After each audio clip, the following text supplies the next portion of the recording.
దక్షిణామూర్తి శ్లోకం. గురవే సర్వలోకానాం విషజే భవరోగిణాం నిదయే సర్వవిద్యానాం దక్షిణామూర్తయే నమః. అర్థం: అన్ని విద్యలకు మూలమైన గురువు, జనన మరణ రూపమైన భవరోగాన్ని నయం చేసే వైద్యుడు, అన్ని జ్ఞానాలకు నిధి అయిన దక్షిణామూర్తి స్వామికి నా నమస్కారం.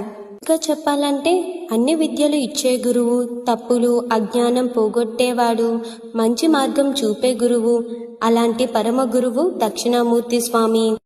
శ్లోకం చదివితే వచ్చే లాభాలు: జ్ఞానం పెరుగుతుంది, చదువు మీద కాన్సన్ట్రేషన్ పెరుగుతుంది, ముఖ్యంగా స్టూడెంట్స్కి చాలా పవర్ఫుల్. అజ్ఞానం తగ్గుతుంది, భయాలు కన్ఫ్యూజన్ తగ్గుతాయి, క్లారిటీ వస్తుంది, గురు కృప వస్తుంది, మంచి టీచర్స్ మంచి గైడెన్స్ దొరుకుతుంది, మనసు ప్రశాంతంగా ఉంటుంది, స్ట్రెస్ తగ్గుతుంది, ఫోకస్ ఇంప్రూవ్ అవుతుంది.